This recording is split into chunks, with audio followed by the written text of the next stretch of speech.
이제 곧 예배를 시작합니다. 우리 다 함께 묵상하시며 예배를 준비하겠습니다.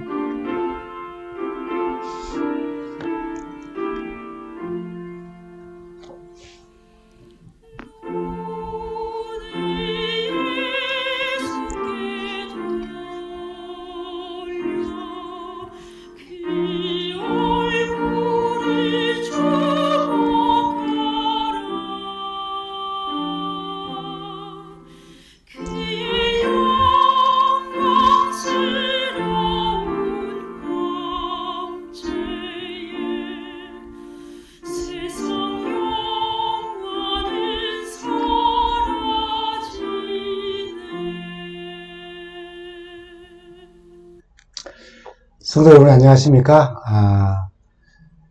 저희는 이 몬트레이 교회에서 전도회와 지역사회 봉사 활동으로 여러 교실을 잘 진행하고 또 잘 마치고 또 무사히 잘 돌아왔습니다. 기도해 주신 여러 교우님들께 감사를 드립니다. 오늘 말씀 제목은 시대가 혼란할수록 또 답답할수록 자기 변화를 이루어야 한다라고 하는 그런 제목으로 말씀을 준비했습니다. 이 제목으로 말씀을 준비하게 된 것은 지금 한국에서 그리고 이곳 기독교에서 이슈가 되고 있는 문제를 접하면서 이 말씀을 준비하게 되었습니다. 두 이슈를 잠깐 나누고 말씀을 나누려고 합니다. 먼저 한국입니다. 한국에는 지금 제4차 로잔 대회가 열립니다. 이 로잔 대회라고 하는 것은 다양한 교단들이 협력하여서 세계 복음화를 목표로 하는 선교 대회입니다. 복음 전도자였던 빌리 그레함과 존 스타트가 주축이 되어서 1974년 스위스 로잔이라고 하는 도시에서 각 종단, 종파, 또 교파의 3천여 명의 대표들이 스위스 로잔에서 모여서 이 대회가 시작된 것이 시초가 되어서 목적은 조금 전에 말씀드린 것처럼 세계 복음화를 위한 국제대회입니다.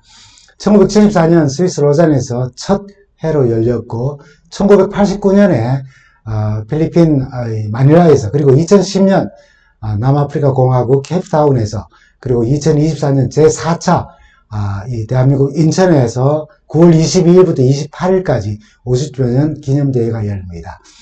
이 대회를 개최하는 사람들 또 WCC나 뭐 이렇게 종교 연합운동, 에큐메니칼 운동을 하는 사람들은 요한복음 17장 11절에 하나 되게 하소서라는 말씀에 근거하여 다양한 교단들이 협력한다는 취지 참 좋습니다만은 어떻게 우리 기독교와 가톨릭과 하나가 될 수 있고 또 다양한 이 개신교 안에도 서로 하나가 되지 않습니다. 가장 예민한 부분인 지금 최근에 동성애에 대한 견해가 다른 교단들이 어떻게 하나가 될 수가 있겠습니까? 일부에서는 이단으로 여기는 교단들이 어떻게 협력하여 하나가 되어서 세계 복음화 국제대회에 참여하여서 세계 복음화를 위해서 이렇게 힘을 모을 수가 있겠느냐면서 불편함을 드러내기도 합니다. 더구나 9월 20일에 싱가포르에서 우리 현재 교황이 모든 종교는 하나님께로 향하는 길이다라고 하였다고 합니다. 전혀 성서적이지 않는 그런 말입니다. 특히 제4차 이 로잔 대회 서울 선언문에 동성애에 대한 기독교적 이해라고 하는 부분의 69항에는 이러한 글이 수록되어져 있습니다.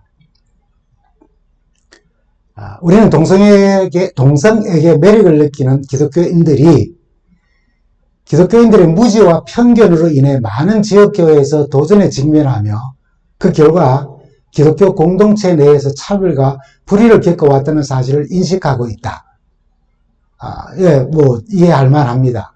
우리는 우리의 실패를 회개하며 이로 인해 그리스도의 몸된 형제 자매들에게 끼친 해악을 애통한다라고 그렇게 기록하고 있습니다. 기독교 내에 많은 분들이 로잔 제회가 동성애에 대해 우호적인 시각을 가진 것이 아니냐는 우려와 함께 이 표현은 그동안 강하게 동성애에 반대하던 교회와 목회자와 성도들이 하나님의 말씀, 성서의 가르침에 근거하지 않고 마치 무지와 편견을 가지고 대했다고 오히려 비난과 정제에 화살을 맞을 수 있다고 우려합니다. 예, 그런 내용들이 여기 포함되어져 있습니다. 그래서 이제 이 부분을 좀 수정해서 올리게 되어 있습니다. 이러한 한국의 제4차 로잔대회 동성애 문제와 함께 미국에서의 이슈가 지금 이렇게 나왔습니다. 동성결혼 반대 목사 설교 도중 파면이라는 제목의 기독교계 뉴스가 저의 마음을 아주 무겁게 하였습니다. 이는 1, 2주 전에 나온 내용입니다. 미국의 주요 교단에 속하는 연합 감리교회는 교단적으로 동성결혼을 찬성하면서 최근 동성결혼에 반대하는 교회와 목회자와 심각한 갈등을 빚고 있습니다. 교단을 탈퇴하는 교회가 증가하면서 갈등이 심해지자 교단의 뜻을 거부한 목사를 예배 도중에 파면하는 일까지 벌어졌습니다. 잠깐 우리 비디오를 한번 볼까요? 교단에 속하는 연합감리교회는 최근 동성결혼에 찬성의 뜻을 밝히면서 교단에 소속해 있는 일부 교회와 갈등을 빚고 있습니다. 갈등이 심각해지자 교단 측의 뜻을 거부한 목사를 예배 중간에 파면하는 일까지 벌어졌습니다. What kind of you it is? It's just a woman? And I know he has been here for a long time and has done good ministry here. But the bishop feels that at this point in time, starting July 1st, he will be your new pastor here. Okay? Okay? 네. 참 혼란스럽고 답답한 시대를 살고 있습니다. 목사님 설교 도중에 1분 시간을 얻어서 현재 담임 목사는 오늘부로 파송 중단 명령을 내야 됩니다.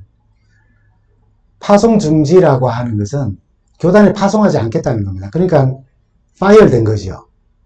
그래서 교인 중에 한 분이 예배 도중에 와서 이거 지금 뭐 하는 거냐고 내려와 달라고 그렇게 이야기합니다.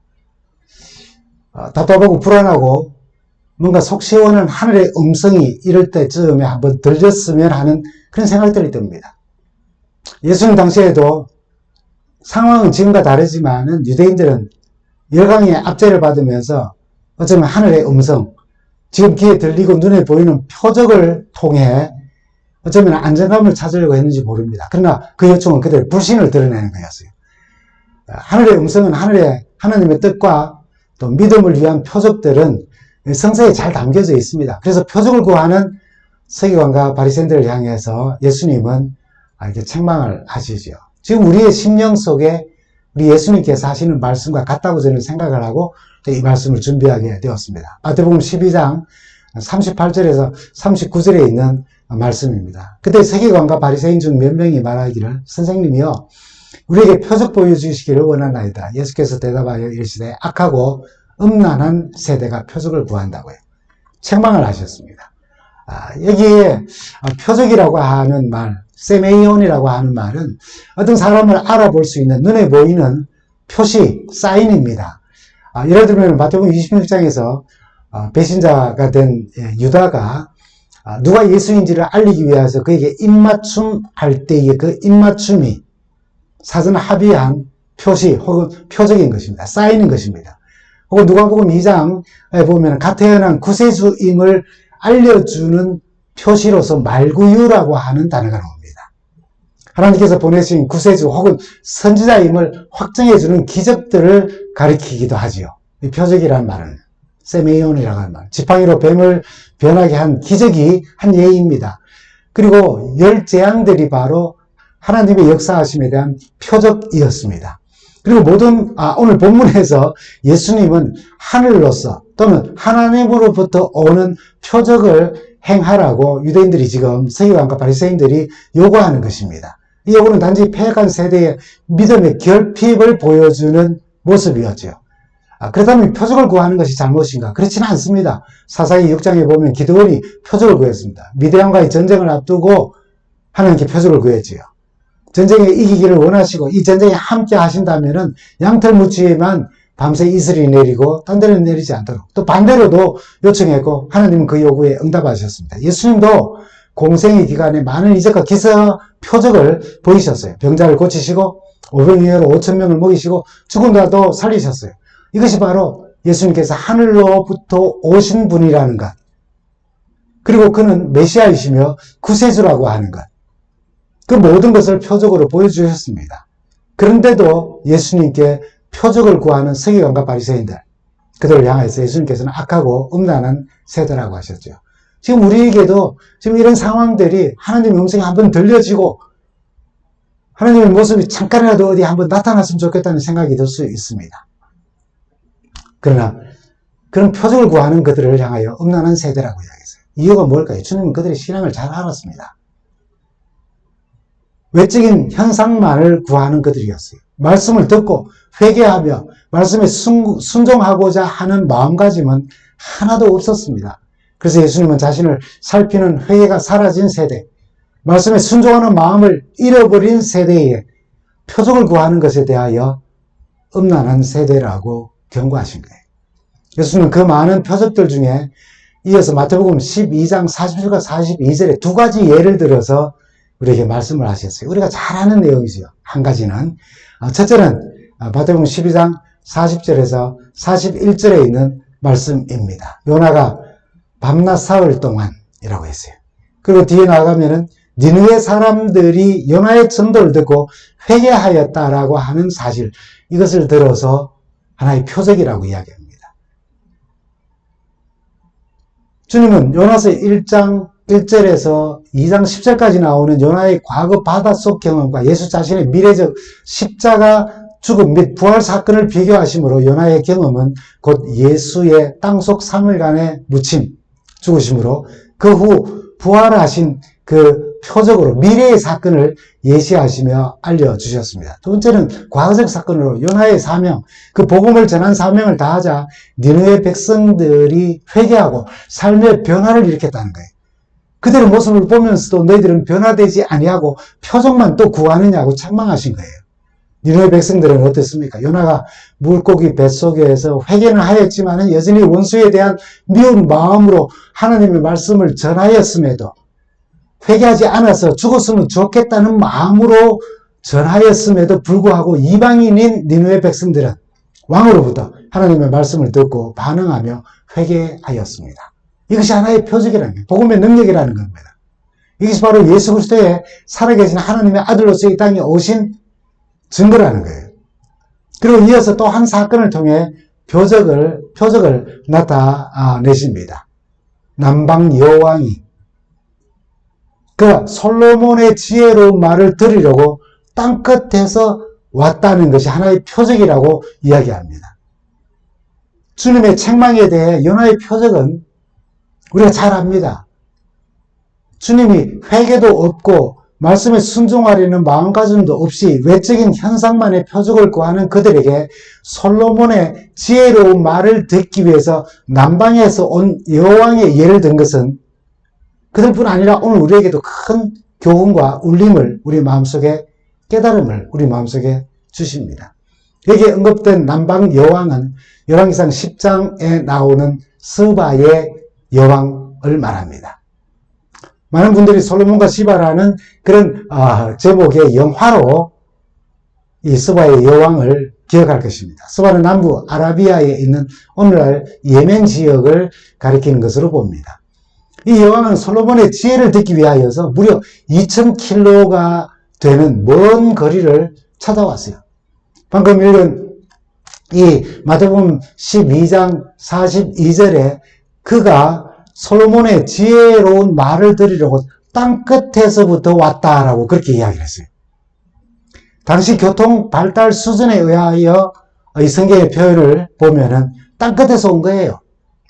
이 여왕의 열정에 비하면 유대인들의 태도는 너무나도 완악한 것이었습니다. 이러한 열정도 없이 표적만 구한 거예요. 그들은 솔로몬보다 더 크시고 위대한 분, 예수님과 함께 살면서 그의 말을 들으려 하지 않았어요. 유대인들은 스바 여왕이 사는 곳에서 거리상 그 비교도 안 될 만큼 가까운 거리에서 솔로몬보다 위대하신 분과 함께 하면서 예수님을 그냥 가까이서 뵐 수 있고 대화할 수 있고 만날 수 있고 그 인격적 만남도 가질 수 있음에도 불구하고 솔로몬을 능가하며 진리의 말씀을 듣기 위해 예수와 접할 수 있는 그 아주 가까운 거리에 있음에도 불구하고 스바 여왕과 같은 열정도 없이 그냥 말씀을 거절하였던 것입니다. 순종하는 마음을 가지지 못하고 표적만 구한 것에 대하여 이야기하며 역으로 스바 여왕이 오히려 하나의 내가 메시아됨을, 이 말씀들이 하나님으로부터 온 것이라는 것을 알려주는 표적이 된다고 이야기하는 것입니다. 이 사실을 예로 들며 회개도 순종도 없이 표적만 구하는 세대에 대하여서 두 말씀은 우리에게 큰 경고의 말씀을 전합니다. 심판 때에 니느웨 사람들이 일어나 이 시대 사람들을 정죄하고, 심판 때에는 남방 여왕, 스바 여왕이 일어나서 이 세대 사람들을 정죄할 것이라고요. 여러분, 남방 여왕 스바가 또 연합을 통한 니느웨 백성들의 회개 사건을 통하여서 전하여진 말씀이 하나님의 말씀임을 표적으로 다 이미 보이셨는데 믿지도 아니하고 또 다른 표적만 구하였기에 심판 때에는 니느웨 사람들도 일어나서 책망하고 정죄하며, 심판 때에는 남방 여왕까지도, 그 스바 여왕까지도 일어나서 믿지 않는 사람들을 정죄할 것이라고 말하는 겁니다. 그래서 우리는 이런 질문을 한번 해보게 됩니다. 믿을 만한 증거가 부족한가? 아니면 믿으려면 우리의 마음가짐이 부족한가라고 하는 것입니다. 다시 말해서 믿을 만한 증거의 부족이 아니라 믿으려는 마음가짐의 부족으로 인해서 예수를 믿지 않는다는 거예요. 그러나도 신앙생활을 하면서 말씀으로 무장되지 못한 사람들의 특징은 표적을 구합니다. 말씀으로 무장하는 일은 참 힘들어요. 그러나 신비 체험을 하는 것은 참 쉽습니다. 그 안에는 사단의 역할도 있으니까요. 참 쉽게 신비 체험으로 사람을 이끌기도 합니다. 자신의 신앙과 타인의 신앙을 그 신비 체험을 통하여서 판단합니다. 내가 뭐 계시를 봤다. 내가 뭐 하늘에 갔다 왔다. 아무것도 하지 않으면서 방언을 한다는 자기 자신을 두고 그 신앙이 다른 사람들보다 우월하다고 생각하기도 합니다. 여러분들은 이런 어린 시절이 있었는지 모르겠습니다만, 저희 고등학교 다닐 때 학창 시절에 시험 성적이 잘 나오는 아주 우스갯 표적을 구하는 일이 있었어요. 친구들과 함께 등하굣길에 한 친구가 이렇게 말합니다. 우리가 이 골목길을 지나고 이 코너를 딱 돌 때에 거기에 그 모퉁이를 돌자마자 여학생이 있으면은 내일 시험 무조건 우리 잘 치는 거다. 버스 맨 뒷좌석에 앉아가지고 다음 정류장에서 문이 열리면은 맨 처음 타는 학생이 여학생이면은 오늘 시험 무조건 우리 잘 친다. 여러분 진짜 우습죠. 시험 공부는 하나도 하지 않고 여학생을 보게 되면은 시험 잘 친다는 그런 희한한 표적을 구하는 것입니다. 참 우스갯소리지만은 오늘 우리 신앙에도 이런 모습들이 있다는 겁니다. 신앙생활에 말씀으로 무장하지 않으면 특별한 표징, 신비한 체험을 하면 잘 믿는 것이라고 생각한다는 거예요. 당시 주님은 엄청난 이적과 기사를 통해서 당신 하늘로부터 오신 분이심을 표적으로 보이셨어요. 병자를 고치시고 오병이어로 5,000명을 먹이시고 죽은 자까지 살리셨습니다. 그 무엇보다도 거룩한 진리의 말씀을 잘 전하여 주셨어요. 그것을 보고도, 그것을 듣고도 또 다른 표적을 구하는 겁니다. 오늘 우리는 어떻습니까? 이 혼란한 시대에, 이 답답한 시대에, 기독교회 안에 더 혼란하고 더 답답한 그런 상황 속에 우리의 신앙과 믿음이 흔들리기도 합니다. 이때 우리가 구할 것은 무엇입니까? 믿을 만한 증거를 얻는 것입니까? 아니면 말씀을 믿으려는 우리의 마음가짐을 새롭게 하는 것입니까? 여러분, 안 믿고 못 믿는 것, 무신론 그 자체도 믿음입니다. 신앙입니다. 그것을 믿고 신앙하는 거예요. 믿는 것도 믿음이고 신이 없다는 것, 그것을 믿는 것도 또한 믿음인 거예요. 이 시대에 믿을 만한 증거의 부재가 아니라 믿으려는 마음의 부재로 인해 우리의 믿음이 혼란스러울 수 있고 흔들릴 수 있다는 것입니다. 여러분, 우리가 받은 말씀들을 얼마나 실천하고 있는지 한번 생각해 보셨습니까? 실천하고 순종하는 마음 없이 믿을 증거를 보여준다고 해서 믿으려는 마음의 부재가 잘 변할까요? 그렇지 않습니다. 계속해서 신비체험으로 들어가려고 하고 계속해서 다른 표적을 구하게 될 것입니다. 왜요? 그것이 나를 흡족해 했으니까. 말씀이 나를 흡족해 한 것이 아니라 신비체험이 나를 흡족해 했으니까 또 다른 신비체험을 구하는 것이에요. 하나님이 이미 우리에게 그 어떤 표적보다 더 큰 표적을 주셨습니다. 망할 인간 아닙니까? 죽을 인생을 위해서 대신 죽으신 예수 그리스도의 피가 우리를 다시 살리셨다는 표적인 것입니다. 이보다 더 큰 표적이 있을까요? 그러므로 우리는 표적을 구하기 전에 겸손한 마음을 구해야 합니다. 이미 주신 은혜를 우리는 기억해야 해요. 요나의 표적 이야기로 돌아가 절망하지 아니하시는 하나님 때문에 요나가 변화되었고, 완전한 변화도 아니지만 그 덜 변한 요나의 기별에 니느웨가 회개하는 복음의 능력의 표적을 보이셨습니다. 요나를 변화시키는 사랑, 결국 우리를 변화시켜서 우리 또한 복음 안에서, 믿음 안에서 세상을 향하여 하나의 표적이 되게 하시는 하나님의 사랑을 우리는 배워야 하는 것입니다. 요나 이야기 너무나 잘 압니다. 하나님의 사랑을 드러내는 아주 핵심 구절이 요나서의 3장 1절에 이렇게 표현되어져 있습니다. 여호와의 말씀이 두 번째로 요나에게 임하셨다고요. 정말 뜻깊은 말씀 아닙니까? 선지자이면서도 하나님의 뜻을 거역한 배반자를 찾아오신 하나님이십니다.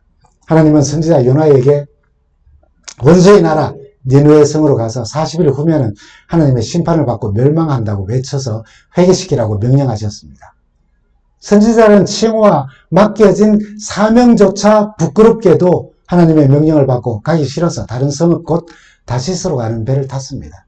니느웨는 이스라엘을 괴롭혔던 원수의 나라이고 멸망해야 속이 시원한 그런 나라였기 때문에 하나님의 명령을 거역하고 다른 방향으로 가려고 했던 겁니다.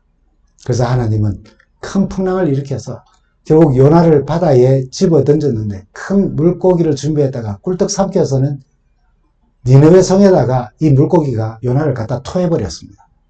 요나서 2장에 보면은 물고기 뱃속에서 자신이 저를 깊이 회개하면서 부르짖더니 하나님께서 요나의 불순종을 그리고 배신한 것을 다 용서하시고 두 번째 이 배신자 요나를 찾아와서 여호와의 말씀이 두 번째로 요나에게 임하니라라고 하는 이 은혜로운 말씀을 우리는 접하게 되는 것입니다. 그리고 이 말씀은 곧 오늘 우리에게도 향하는 하나님의 사랑임을 알게 되는 겁니다. 이 은혜로운 말씀의 결과를 보십시오. 10절입니다. 이렇게 말씀하죠. 하나님께서 그들이 뉘우치는 것, 그들이 저마다 자기가 가던 나쁜 길에서 돌이키는 것을 보시고 뜻을 돌이켜 그들에게 내리시겠다고 말씀하신 재앙을 내리지 아니하셨다. 비록 요나의 생각과 좀 달랐지만 니느웨 백성의 그 뜻밖의 하나님을 믿고 왕으로부터 국민들과 짐승들까지도 금식하며 베옷을 입고 회개하는 장면을 봅니다. 하나님의 뜻이 돌이켜지고 그 성을 멸망시키지 않고 구원하신 거예요. 이게 바로 하나님의 사랑에 대한 표적입니다. 이것이 바로 복음의 능력에 대한 표적이라는 것이에요. 이 일을 가능케 한 것은 바로 우리로 인해 절망하지 아니하여 하시는 도망가고 돌이키고 그리고 배반하는 요나를 향하여서 절망치 아니하시는 하나님의 사랑인 거예요. 가나마다 현장에서 붙잡혀온 여자를 끌고 와서 사람들은 돌로 쳐서 죽이려고 했지만 예수님은 너희 중에 죄 없는 자가 먼저 돌로 치라고 하시고 군중들이 다 사라진 다음 나도 너를 정죄치 아니하노니 가서 다시는 죄를 범치 말라는 말씀을 통하여 새로운 삶으로 그녀를 이끄셨습니다. 이렇게 우리로 인해 절망하여 포기하지 않으시는 하나님을 믿을 때에 일어나는 일이 뭘까요? 그건 바로 답답할수록 자기 변화를 이루어야 한다는 것입니다. 답답할수록 남을 탓하지 않고 일을 탓하지 않고 자기 변화를 이루어야 한다는 것입니다. 여러분, 하나님은 절대로 절망하지 아니하십니다. 실수도 하지 않으셔요. 우리를 향한 소망을 버리지 아니하십니다. 어떤 잘못을 저지른 사람도 하나님은 포기하지 않고 그에 대한 소망을 저버리시는 법이 없습니다.